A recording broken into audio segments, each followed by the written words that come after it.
Hello students, myself Devendra Yadav, training officer of sun private ITI Chankhuri Durg. Student, आज से हमारा जो आपका सेकंड ईयर का सीज़न है वो स्टार्ट होने वाला है। इस सीज़न में हम क्या क्या पढ़ने वाले हैं उसके बारे में थोड़ा सा देख लेते हैं। तो सबसे पहले हम देखते हैं कि सेकंड ईयर का आपका सिलेबस क्या है, उसमें कौन कौन सी चीज़ें हमको पढ़नी हैं। तो इसके अंतर्गत हम पढ़ेंगे आपके सेकंड ईयर में दिष्ट धारा जनित्र यानी कि आपका DC जनरेटर और DC मोटर, 3 फेस प्रेरण मोटर, AC DC वाइंडिंग। इसके अलावा आपका होगा single phase motor, alternator, converter और सिंक्रोनस मोटर। ये सभी हम इसमें पढ़ेंगे। साथ ही साथ आपका इसमें हम पढ़ सकते हैं बेसिक इलेक्ट्रॉनिक्स, जिसके अंतर्गत हम ट्रांजिस्टर, एम्पलीफायर, ये सभी चीज़ें पढ़ेंगे। और साथ ही साथ इसमें हम पढ़ेंगे डिजिटल इलेक्ट्रॉनिक्स और आपके जो अपरंपरागत आपका ऊर्जा स्रोत जो है उसके बारे में, कौन कौन से ऐसे ऊर्जा स्रोत हैं जिनसे हम विद्युत उत्पादन कर सकते हैं। जैसे कि आपका होता है पवन ऊर्जा, यानी कि जो विंड एनर्जी है, पवन ऊर्जा है, उसके द्वारा हम क्या करते हैं, टरबाइन को घुमाते हैं और उसके द्वारा हम विद्युत ऊर्जा उत्पन्न करते हैं, यानी कि पवन ऊर्जा से विद्युत ऊर्जा में रूपांतरण होता है। इसी प्रकार से आपका थर्मल एनर्जी का यूज़ करके हम विद्युत ऊर्जा उत्पन्न करते हैं, जिसमें हम पढ़ेंगे थर्मल प्लांट के बारे में। और ऐसे ही हम पढ़ेंगे जल विद्युत ऊर्जा, यानी कि जल की जो आपकी स्थितिज ऊर्जा है उसका यूज़ करके हम उसे विद्युत ऊर्जा के रूप में परिवर्तित करेंगे। तो इस प्रकार के टॉपिक्स हम इस यूनिट में पढ़ेंगे। इसके पहले सीजन में जैसे कि आपने जो इलेक्ट्रिशियन है उसके बारे में बेसिक चीज़ें पढ़ी थी, और इस सीजन में हम पढ़ेंगे जो आपका इलेक्ट्रिशियन जो सब्जेक्ट है उसके बारे में, जो प्रोफेशनल स्किल है आपका बेसिक, तो आप फर्स्ट ईयर में पढ़ चुके थे। और इस सीज़न में हम पढ़ेंगे कोर सब्जेक्ट जो आपका है उसके बारे में। इसके अंतर्गत अभी जैसे कि मैंने बताया DC मशीन्स, AC मशीन्स और उनके उपयोग, कहाँ कहाँ पे उनको उपयोग किया जाता है, किस प्रकार से उपयोग किया जाता है, ये सभी हमने इसमें पढ़ना है। तो DC मशीन और AC मशीन के अंतर्गत कौन कौन से मशीन्स आते हैं, तो इसमें आता है आपका DC मशीन के अंतर्गत 2 प्रकार के मशीन हम यहाँ पे पढ़ेंगे। DC मशीन में आपका होता है दिष्ट धारा जनित्र यानी कि DC जनरेटर, और दूसरा होता है आपका DC मोटर। ये 2 प्रकार के मशीन्स जो हैं आपका DC करंट, DC वोल्टेज के अंतर्गत आता है। इसी प्रकार से AC करंट, AC वोल्टेज के अंतर्गत आपका AC मशीन्स आता है। AC मशीन में क्या क्या आता है, फर्स्ट हो गया आपका ट्रांसफार्मर, सेकंड है आपका 3 फेस इंडक्शन मोटर, और इसके बाद है आपका अल्टरनेटर और सिंक्रोनस मोटर। इसके बाद है सिंगल फेस इंडक्शन मोटर। तो ये सभी आपका आता है AC करंट के अंतर्गत, AC मशीन्स इनको बोलते हैं। तो इसमें से आप जो ट्रांसफार्मर है उसको आपने पिछले सीजन में पढ़ चुका है। तो अभी हम इस सीजन में बाकी की चीज़ों को पढ़ेंगे और देखेंगे। सबसे पहले हम स्टार्ट करने वाले हैं यहाँ पे दिष्ट धारा जनित्र यानी कि आपका DC जनरेटर। ओके, सबसे पहले हम यहाँ क्या देखेंगे, दिष्ट धारा जनित्र, इसे DC जनरेटर भी कहते हैं। चलिए इसको हम स्टार्ट करते हैं। पहले इसका हम परिचय देख लेते हैं, DC जनरेटर आखिर होता क्या है।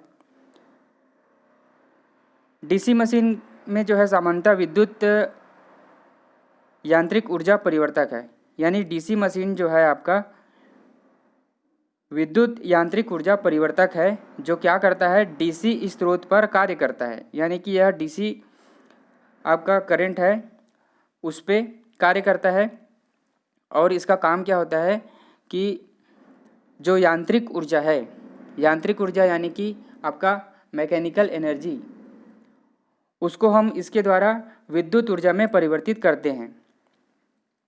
जो जनरेटर है आपका, उसके शाफ्ट को किसी टरबाइन, उसमें से टरबाइन जो फिट रहता है शाफ्ट में, उसको हम मैकेनिकल प्रोसेस के द्वारा उसको घुमाया जाता है, जिससे कि शाफ्ट घूमने से क्या होता है, आर्मेचर घूमता है जनरेटर का, और जो फ्लक्स है उसको कट करने से उसमें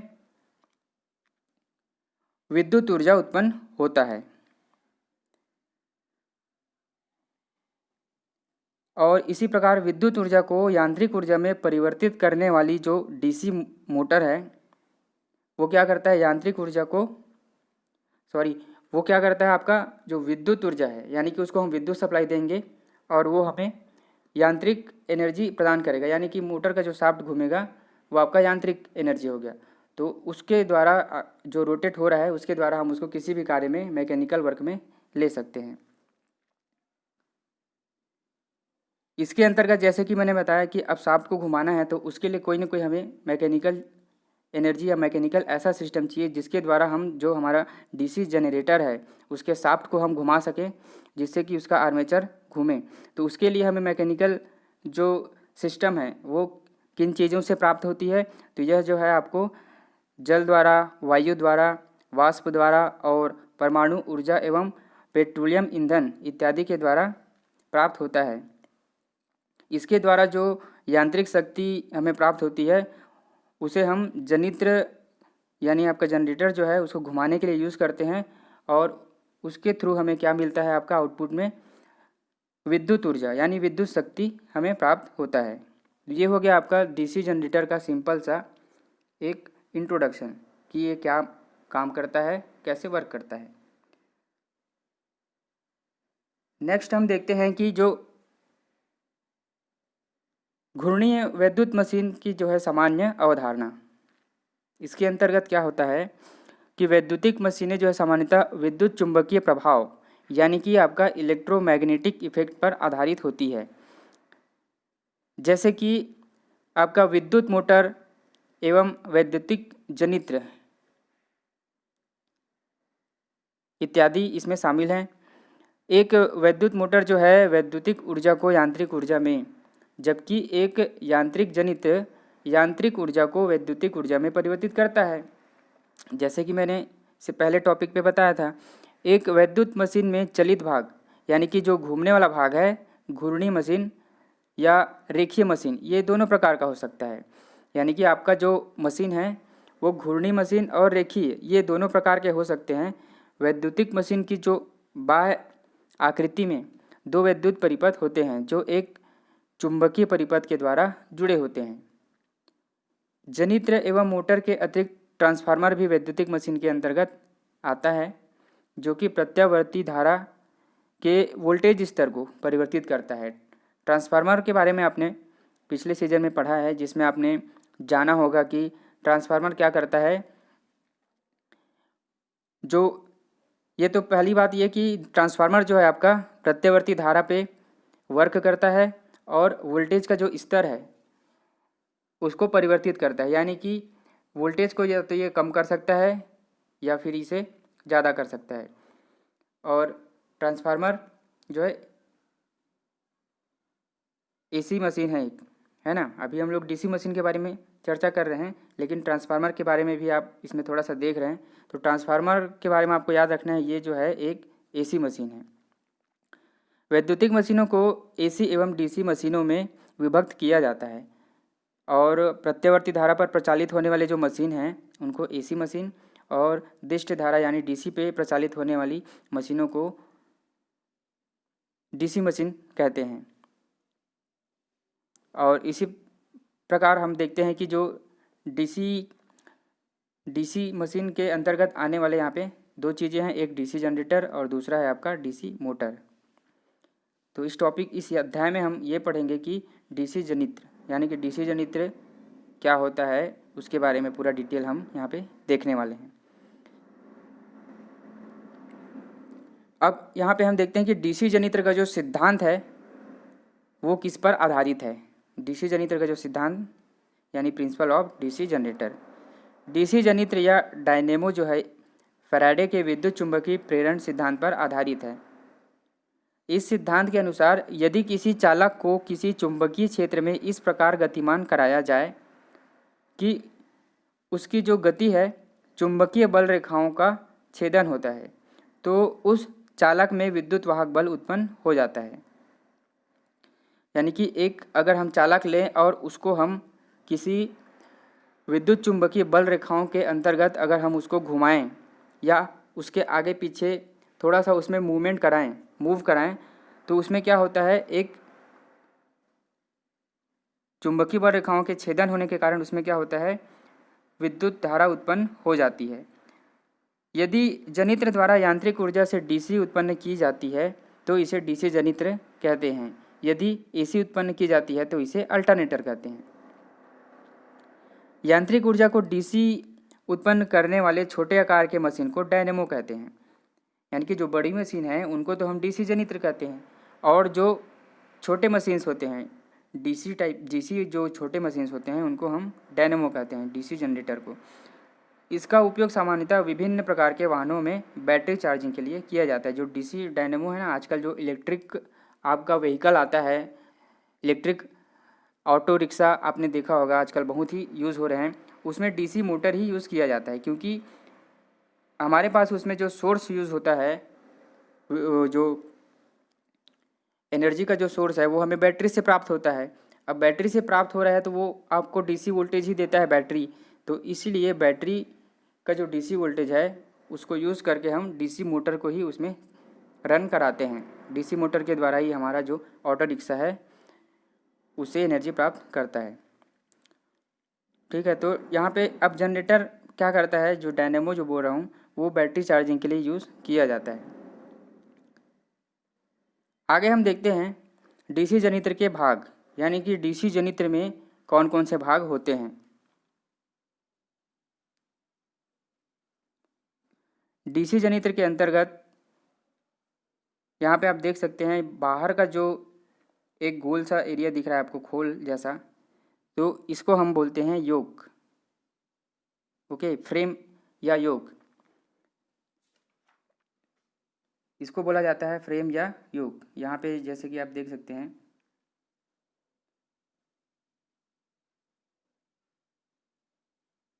ये वाला जो एरिया है इसको बोला जाता है योक या फ्रेम।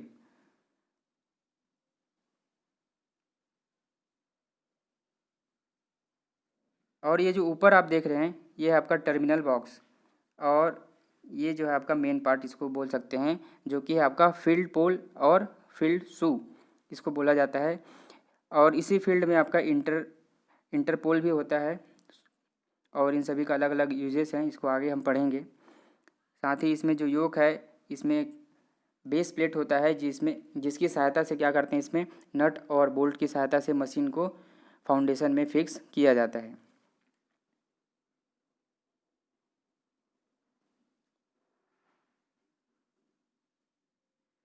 इस डायग्राम में हम देखें तो स्पष्ट यहाँ पे हम देख सकते हैं जो डीसी जनरेटर है उसके मुख्य भाग कौन कौन से होते हैं। योक, जैसे कि मैंने बताया, जो बाहरी खोल होता है, बाहरी ऊपर का जो खोल है उसको हम बोलते हैं योक। और योक के साथ ही हमारा जो पोल है, जो मैग्नेटिक फ्लक्स उत्पन्न करता है उसको पोल बोलते हैं, और ये फिक्स रहता है आपका योक के साथ। और इसी में ही आपका जो फील्ड वाइंडिंग है, इसको चुंबक बनाने के लिए हमें क्या है, इसमें वाइंडिंग लपेटनी पड़ेगी। तो वाइंडिंग जो है फील्ड में होता है, वो योक के साथ जो रहता है उसको बोलते हैं फील्ड वाइंडिंग। इसी प्रकार ये बीच में जो आप देख रहे हैं ये आपका आर्मेचर है, या इसको बोल सकते हैं रोटर, क्योंकि ये रोटेट होता है यानी घूमने वाला पार्ट है, इसलिए इसको बोलते हैं रोटर या फिर आर्मेचर। इसमें भी वाइंडिंग्स होती हैं, इसको बोलते हैं रोटर। और नेक्स्ट जो है ये आपका हो गया, यहाँ पे देख सकते हैं ये शाफ्ट है, इसमें बियरिंग्स लगे होते हैं। रोटर क्योंकि घूमने वाला पार्ट है और इसमें बियरिंग लगाना ज़रूरी होता है। साथ ही साथ इसमें क्योंकि ये डीसी मशीन है, इसमें कम्यूटेटर होता है। कम्यूटेटर जो क्या करता है, आपका जो आर्मेचर है उसमें उत्पन्न एसी विद्युत धारा को डीसी में परिवर्तित करता है कम्यूटेटर के द्वारा। और इस कम्यूटेटर में जो विद्युत ऊर्जा उत्पन्न हो रही है उसको हम बाहरी सोर्स में लेने के लिए क्या यूज़ करते हैं, ब्रश की सहायता से हमें ये वोल्टेज जो है हमें प्राप्त होती है। तो बेसिकली आपका जो है डीसी जनरेटर के अंतर्गत क्या क्या पार्ट्स होते हैं, मैग्नेटिक फ्रेम, यानी कि ये जो योक है इसको बोलते हैं मैग्नेटिक फ्रेम या योक। पोल कोर, ये जो पोल्स हैं इनको पोल कोर बोला जाता है। पोल कॉइल्स और फील्ड कॉइल, यहाँ पे जो कॉइल्स हमने यूज़ किया है उसको पोल कॉइल कहते हैं। आर्मेचर कोर, आर्मेचर के लिए जो कोर हमने यूज़ किया है उसको बोलते हैं आर्मेचर कोर। आर्मेचर वाइंडिंग और कंडक्टर्स, आर्मेचर में जो वाइंडिंग्स यानी कंडक्टर्स हमने जो यूज़ किया है उसे बोलते हैं आर्मेचर वाइंडिंग या फिर कंडक्टर। नेक्स्ट है आपका कम्यूटेटर, ये वाला पार्ट जो मैंने बताया ना अभी, ये कम्यूटेटर। जो कम्यूटेटर क्या करता है, जो हमारा आर्मेचर वाइंडिंग्स में जो उत्पन्न विद्युत धारा है वो एसी होता है, उसको यह डीसी में कन्वर्ट करता है। नेक्स्ट है आपका ब्रूस, जिसकी सहायता से हमें आउटपुट प्राप्त होती है। और ये है आपका बियरिंग। तो ये आपका मेन पार्ट्स हो गए जो डीसी जनित्र में यूज़ किया जाता है। इनको हम थोड़ा सा और डिटेल में देखेंगे। ये एक डीसी जनित्र है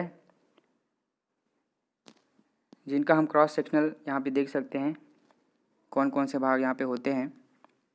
बाहर का जो एरिया है इसको जैसे कि मैंने बताया इसे बोलते हैं योक। तो यह जो योक है ये आपका बना होता है कास्ट आयरन या फिर कास्ट स्टील से। ठीक है, ये आपको याद रखना है कि कौन से मटेरियल से बना रहता है, क्योंकि आपका जो क्वेश्चंस बनेगा इसी पे बनेगा। पूछा जाएगा कि आपका जो डीसी जनरेटर है या मोटर है उसका जो बॉडी है, बाहर का एरिया है ना, तो बॉडी हुआ, तो बॉडी किस पदार्थ का बना होता है। तो इसको याद रखना है आपको कि ये कास्ट आयरन अथवा कास्ट स्टील से बनाई जाती है। और छोटे जो जनित्र होते हैं, छोटे जनरेटर, उनकी बॉडी प्रायः जो है कास्ट आयरन से, एवं जो बड़े जो जनित्र हैं उनकी बॉडी जो बनाई जाती है वह कास्ट स्टील से बनाई जाती है।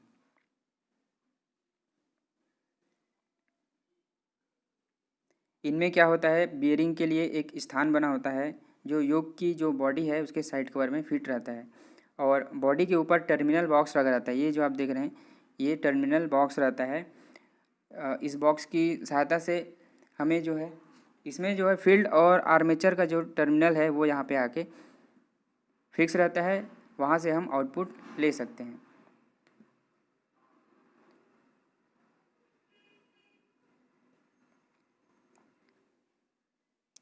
तो इस डायग्राम में, इस चित्र में आप देख रहे हैं जो डीसी जनरेटर है उसके विभिन्न पार्ट्स यहाँ पे दिखाए गए हैं। इन्हीं को हमें आगे देखना है डिटेल में। ये है योक, आपका जो सिंपल सा यहाँ पे अंदर का पार्ट हटा दिया गया है, सिंपल यहाँ पे योक आप देख सकते हैं। ऊपर जो है ये आपका टर्मिनल बॉक्स हो गया, ये लिफ्ट आई, ये फ्रेम। ये लिफ्ट आई का यूज़ ये है कि हमारा जो मशीन है, जो बड़े आकार के जो हमारा मशीन है वो भारी होता है तो उसको उठाने में दिक्कत होती है, इसीलिए ये आई जो लिफ्ट आई है ये दिया रहता है ताकि हम इसको क्रेन या लिफ्ट की सहायता से आसानी से उठाकर एक स्थान से दूसरे स्थान तक इसको ले जा सकें। और इंस्टॉलेशन में इसका यूज़ होता है, जब हम मशीन को इंस्टॉल करते हैं या कभी रिपेयर करते हैं तो निकालना पड़ता है, तो वहाँ पे इस लिफ्ट आई का यूज़ किया जाता है। इसको हम क्रेन में फंसा देते हैं और उससे क्या है कि आसानी से हम इस मशीन को एक स्थान से दूसरे स्थान तक ले जा सकते हैं। ये फ्रेम हो गया, ये आपका फीट में जो है नट बोल्ट की सहायता से इसको फाउंडेशन में फिक्स किया जाता है।